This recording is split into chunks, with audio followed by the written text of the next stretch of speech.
안녕하세요. 저는 올해 30대 중반이 된 남자입니다. 주변 사람들에게는 말하기가 너무 창피하고 민망스러워서 익명의 힘을 빌려 많은 분들에게 제 얘기를 들려드리고 싶습니다. 농담 삼아 듣지 마시고 가능하다면 부디 힘이 되는 좋은 말씀 한마디씩 해주시면 감사하겠습니다. 우선 제 와이프에 대해서 얘기를 해드리겠습니다. 연애 시절부터 느꼈지만 정말 여자가 맞나 싶을 정도로 남자를 많이 밝히는 그런 스타일이었습니다. 하지만 그때는 콩깍지도 씌었을 뿐더러 결혼하고 애 낳으면 생각도 성격도 많이 달라질 거라 생각했었죠. 아무튼 와이프는 연애 시절부터 남자가 지나가면 눈이 돌아간다든지 휴대폰 안에는 연예인들의 건강미 넘치는 그런 사진들로 가득하더군요. 심지어 차마 남자들조차 보지 않을 법한 그런 영상들도 있는 걸 보고 깜짝 놀랐죠. 하지만 뭐 다 큰 어른이고 충분히 그런 걸 볼 수 있다고 생각했습니다. 하지만 문제는 연애 시절부터 바람기가 다분했었던 것 같습니다. 전 남자친구랑 연락하다가 걸린 것도 몇 번 됐었고 친구들끼리 술 마시고 헌팅해서 알게 된 남자랑 연락을 주고받다 걸린 적도 있습니다. 하지만 관계까지 가진 건 아닌 걸로 알고 있어서 참고 만났었던 거죠. 지금 돌이켜 생각해보면 그때 당시에도 술 마시고 연락 두절이 된 게 몇 번 있는데 정황상 사고를 치지 않은 것 같아서 그냥 넘겼는데 그 진실도 이제는 알 수가 없을 것 같네요. 사실 대부분의 남성분들은 잘 아실 겁니다. 제 와이프는 모든 남자들이 뒤돌아볼 만큼 인기가 많았습니다. 하지만 결혼한 지도 3년이라는 시간이 지나다 보니 연애 때만큼 그렇게 확 땡기지는 않더군요. 그래도 와이프가 너무 밝히는 스타일이다 보니 일주일에 3번 이상 의무적으로 와이프와 좋은 시간을 보냈었습니다.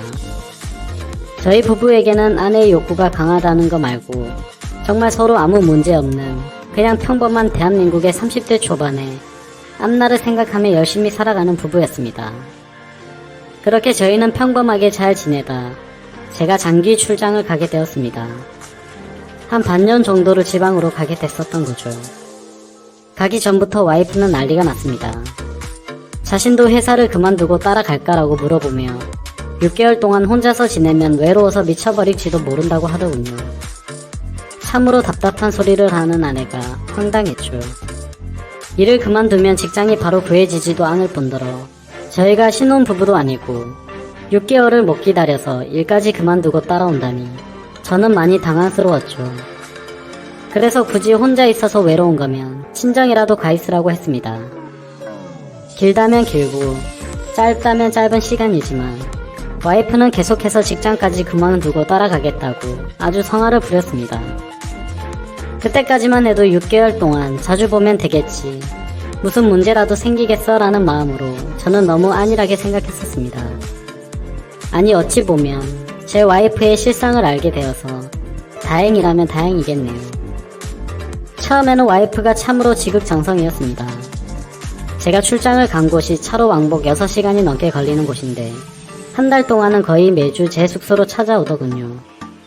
남자 혼자 살면 밥 굶는다고 밥이며 반찬이며 아주 바리바리 두 손 가득 싸들어서요. 그때까지만 해도 저는 와이프를 너무 잘 얻었구나 싶었습니다. 신혼도 아니고 결혼한 지도 벌써 3년이 훌쩍 넘었는데 남편이 출장 갔다고 이렇게 챙겨주는 여자가 이 세상에 어디 또 있겠습니까? 그때까지만 해도 정말 저희에게는 아무런 문제가 없었죠. 그런데 대략 한 달쯤 지났을 무렵입니다. 그렇게 지극정성이던 와이프가 전화도 잘 받지 않고 코빼기도 안 비추더군요. 사실 섭섭하기도 했지만 와이프가 집에서 노는 사람도 아니고 본인도 직장을 다니는 사람이니까 피곤해서 그런가 보다 생각했었습니다. 반년이라는 시간은 금방 지나갔고 저는 지방 출장을 모두 마치고 다시 서울로 복귀를 했습니다. 와이프는 집에 온 저를 보자마자 고생했다며 보고 싶은 거 참느라 죽는 줄 알았다면서 달려오더군요. 그러면서 얼른 빨리 씻고 오라며 콧소리를 내면서 애교를 부렸습니다. 그런 모습에 역시 우리 와이프는 달라진 게 없네 싶었고 그날 저희는 반갑게 좋은 시간을 보내게 되었습니다. 그리고 나서 대략 일주일 정도쯤 지났을 무렵이었습니다. 소변을 보는데 좀 따끔따끔하더니 생전 겪어보지 못한 가려움이 몰려오더군요. 저는 처음에 뭘 잘못 먹어서 이런가 보다 생각을 했고 밖에서 다른 짓을 한 적이 없으니까 병이 생긴 거라고는 생각조차 못했습니다. 병원에 찾아가기도 민망했었고 그렇게 며칠 동안을 미루고 또 미뤘었죠. 하지만 시간이 지나갔음에도 점점 나아질 기미가 보이지 않았고 오히려 이상한 분비물도 묻기 시작했고 소변을 볼 때 통증은 더 심해지더라고요. 그래서 저는 결국 도저히 참기가 힘들어서 창피함을 무릅쓰고 병원으로 찾아갔습니다. 병원에 갔더니 검사를 해보자고 합니다. 의사 선생님은 분비물이 묻고 소변을 볼 때 통증이 있고 가렵냐고 묻더라고요. 이게 딱 봤을 때는 임질이라는 병과 증상이 되게 비슷하다고 했고 최근에 관계를 가진 적이 있는지 물었습니다. 그래서 저는 관계는 와이프 말고는 따로 없다고 대답을 했죠. 의사는 저에게 정확한 원인을 알기 위해서 정밀 검사를 받아보라고 권하더군요. 그때까지만 해도 이 의사놈이 환자 가지고 장사하는구나 싶었습니다. 그런데 그때 당시에는 빨리 치료를 받고 싶을 뿐 다른 생각은 할 겨를도 없었습니다. 그렇게 저는 검사를 받았고 결과를 보고 난 뒤 정말 제 눈을 의심했습니다. 임실에 헤르페스에 곤지름까지 생겼더라고요. 곤지름은 아직 잠복기라서 딱히 증상이 나타나지는 않았는데 검사를 해보니 균이 나온다고 하더라고요. 저는 거기서도 순진하게 의사에게 물었죠. 제가 최근에 사우나에 다녀온 적이 있는데 혹시 사우나에서 옮은 거냐고 했습니다. 저는 정말 와이프 말고 관계를 가진 적이 없는데 라며 이것저것 물어보았죠. 의사는 단호하게 대답을 해주더라고요. 뭐 헤르페스 정도 한 가지라면 사우나나 대중시설에서 옮았을 수도 있지만 이렇게 몇 가지씩 다량으로 증상이 발현되는 건 관계를 가진 것 말고는 다른 원인으로 생겼다고 보기에는 어려울 것 같다고 하더군요. 그때부터 뒤통수를 맞은 듯이 갑자기 온갖 생각이 들었습니다. 그러면 제가 와이프에게 옮았다는 거냐고 물어봤죠. 의사는 아내분과 잘 이야기를 해보라고 했고 아내분도 같이 치료를 받으셔야 할 거라고 했습니다. 그 얘기를 듣고 병원을 나섰는데 갑자기 뒷골이 땡기면서 피가 쏠리는 느낌이 들었죠. 일단 저는 증거라도 있어야겠다는 생각으로 아내의 차로 가서 블랙박스를 켜봤습니다. 정말 하나하나 영상을 다 켜보면서 확인을 해보는데 기겁을 했습니다. 왜냐하면 영상 속에서 들리는 남자의 목소리가 한 명이 아니더라고요. 누가 듣더라도 그 남자들마다 평범한 대화를 하는 게 아니고 사랑을 나누는 소리가 들리는데 눈앞이 캄캄해졌습니다. 그동안 그렇게 믿었고 서로를 의지했던 와이프가 제가 모르는 사이에 다른 남자들과 이렇게 해프게 하고 다녔다는 게 믿기지가 않았습니다. 영상 날짜를 보니 아내가 제게 연락이 뜸해졌던 시기와도 맞물리더군요. 제가 출장을 간 지 한 달 뒤 정도에 어떤 남자와 대화를 하는데 대화 내용만 보면 술을 마셨는지 대리기사의 목소리도 들렸습니다. 그런데 다른 사람이 있는데도 불구하고 아랑곳하지 않고 역겨운 말을 하더군요. 남편이 출장을 가서 없으니까 잠시 쉬다 가도 괜찮다고 하는데 정말 너무 충격적이었습니다. 평소에 다른 사람의 시선도 신경 쓰는 다소곳한 모습이 있던 사람이었고 관계를 가질 때조차도 많이 밝히기는 해도 선을 넘지 않았는데 너무나도 다른 사람 같았습니다. 저는 그 길로 블랙박스 메모리 칩을 빼들고서 집으로 달려갔습니다. 집에 도착한 저는 곧장 와이프를 불렀죠. 너 지금 내가 어디 갔다 온 줄 아냐고 했고 비뇨기과를 갔다 왔는데 너 도대체 나 없을 때 뭔 짓거리를 하고 다녔냐고 소리를 질렀습니다.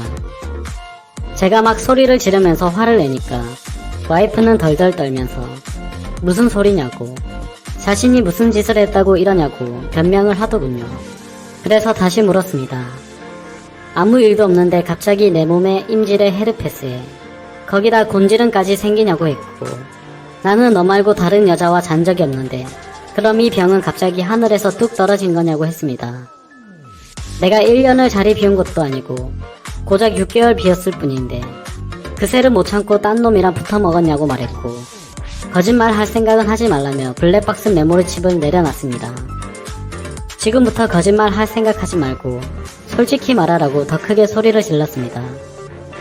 제가 너무 흥분을 했고 증거 자료까지 내밀면서 몰아붙이다 보니까 그제서야 와이프는 사실대로 실토하더군요. 아주 여기저기 다 정차하는 버스가 따로 없더군요. 처음에는 너무 외로워서 그랬답니다. 회식을 하게 되었고 술에 취해서 결국 실수가 시작되었답니다. 평소부터 자신에게 잘 대해주던 직장 후배인데 같은 방향으로 가는 김에 차에 같이 타게 되었답니다. 그런데 술에 너무 취해서 자신도 모르게 많이 외로웠답니다. 그래서 그냥 단순히 술을 한 잔만 더 하고 싶은 생각에 집으로 불러들였고 술을 더 마시다 관계까지 가졌다고 하더군요. 제게는 너무도 소중했던 제 보금자리에서 다른 남자 놈이랑 놀아나다니 정말 너무 화가 났고 역겨웠습니다. 그런데 이건 겨우 시작에 불과하더군요. 그날 이후로 고삐 풀린 망아지처럼 지냈다고 하더군요. 어차피 실수를 시작했고 죄책감에 오히려 더 막 나가게 되었다고 합니다. 근데 참 이해가 안 가지 않나요? 상식적으로 실수를 했다면 더 자숙을 해야 하는데 오히려 더 이따위 짓을 했다는 걸 보면 언젠가는 이딴 짓을 하고 살았을 사람이라는 걸 느꼈습니다. 같이 관계를 가진 남자들도 다양해서 참 대단하더군요. 직장 후배를 시작으로 유부녀라는 사람이 원나잇까지 몇 명과 버렸고 애인처럼 주기적으로 만난 사람까지 있더라고요. 저는 당장 그놈들 연락처를 다 적으라고 어떤 놈들인지 다 알아야겠다고 몇 번 했는지 또 어떤 놈인지 적으라고 했습니다. 와이프는 처음에 그걸 어떻게 다 기억하냐고 그러면서 못 적겠다고 하더군요. 정말 울컥하더군요. 관계까지 가져놓고 어떻게 다 기억 못하냐면서 따졌습니다. 그러면 정 못 적겠으면 너네 친정집으로 가자고 했습니다. 지금 당장 너희 부모님 앞에서 추궁하겠다고 난리를 치니까 마지못해서 적기 시작하더군요. 참 기가 막혔습니다. 6개월이라는 짧은 기간 동안 관계를 가진 남자가 무려 5명입니다. 한 번만 관계를 가진 놈들은 3명이었고 직장 후배와는 3번의 관계를 더 가졌습니다. 가장 많이 만난 놈이랑은 셀 수도 없을 것 같더군요. 그런데 더 충격적인 건 가장 많이 만났다는 그 놈은 저도 알던 놈이었습니다. 왜냐하면 제가 와이프와 자주 가던 식당의 사장 놈이었습니다. 심지어 이 사람은 50대 초반쯤인데 와이프와는 거의 20살 이상의 차이가 났던 거죠. 정말 자존감이 무너져 내렸고 충격적이었습니다. 그 사장놈과 가깝게 지낸 지도 오래되었고 그 집구석 부부와 저희 부부가 함께 술자리도 수차례 가졌기 때문에 배신감은 더 컸습니다. 그런데 도대체 이 사장놈이랑은 언제부터 이딴 짓거리를 했냐고 물었습니다. 관계를 시작하게 된 건 3개월 정도 됐다고 하더군요. 어느 날 와이프는 친구들이랑 그 식당에서 모임을 가지게 됐다고 했습니다. 늦은 시간까지 술자리는 길어졌고 천연덕스럽게 그 사장은 그 자리에 끼었답니다. 그래서 2차까지 가게 되었고 와이프는 술에 취하게 되었답니다. 평소 친분이 있던 식당 사장놈이 데려다 준다고 해서 같이 차를 탔는데 거기까지만 기억이 나고 일어나 보니 같이 잠을 자고 있었다고 하더군요. 그래서 그날 이후부터는 계속해서 관계를 가져왔다고 했습니다. 아마도 이 인간이 없었더라면 더 많고 다양한 남자를 만났겠구나 싶었고 믿고 지낸 지도 오래된 사장놈에 대한 배신감은 이루 말할 수가 없었습니다. 그 사장놈은 저와는 나이차가 많이 났지만 많이 믿고 의지했던 사이였습니다. 와이프와 만나기 전부터도 친분을 가져왔었고 오죽하면 힘든 시기에는 제가 대출까지 받아가면서 도움을 줬던 사람입니다. 그런데 그런 은인에게 이따위 짓을 하는 게 인간이 맞나요? 제 와이프도 인간 같지 않은 건 마찬가지입니다. 원나잇을 비롯해 5명의 남자들과 관계를 가지고 그것도 모자라서 남편의 지인과 바람까지 피다니 그것도 20살이 넘게 나이도 많고 자식까지 가진 유부남과 말이죠. 충격에 충격이 이어지다 보니 도대체 어디서부터 어떻게 화를 내야 할지 감조차 오지 않더라고요. 그래서 일단 저는 당장 휴대폰 잠금을 풀라고 했고 카톡을 열어서 메시지 내용을 봤습니다. 그동안의 메시지 내용은 지웠는지 오늘 날짜로 읽지 않은 메시지가 하나 와있더군요. 이제 민철이가 출장 갔다 왔으니까 못 보는 거냐는 둥, 앞으로 조심하면 되니까 우리 변하지 말자는 둥, 그런 역겨운 대화가 와있더군요. 정말 너무 참담해서 말도 안 나왔고 아무 생각도 들지 않았습니다. 그냥 분노에 휩싸였을 뿐 아무것도 보이지가 않았죠. 그래서 당장 아내를 이끌고 그 사장놈이 하고 있는 식당으로 갔습니다. 식당 안에는 손님들이 있었고 그 사장놈의 아내도 함께 있더군요. 그런데 그때 당시에 제 눈에는 이미 보이는 건 없었습니다. 들어가자마자 욕을 지르면서 불렀고 바로 멱살을 잡아챘습니다. 그 사장놈의 아내는 깜짝 놀라서 달려나왔고 저를 뜯어 말렸습니다. 저는 온 동네에 소문이 나길 바라는 마음으로 큰 소리로 말했습니다.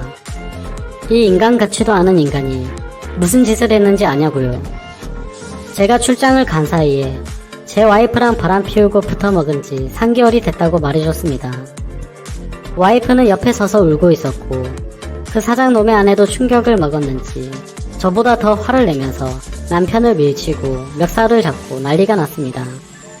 그 사이에 손님들은 전부 다 밖으로 나가버렸고 정말 짐승들처럼 뒤엉켜서 순식간에 개판이 되었습니다. 다음 날에는 그 직장 후배 놈도 응징하기 위해서 와이프의 회사로 찾아갔습니다. 조금은 마음이 차분해져서 깽판을 치지는 않았고 다이렉트로 회사 대표와 만났습니다. 내 와이프가 여기 직장 동료와 바람을 폈다. 딴 거는 다 필요 없고 그 사람을 자르라고 했습니다. 안 그러면 더 이상 어떤 꼴 날지 모른다고 하니까 바로 알겠다면서 죄송하다고 하더군요.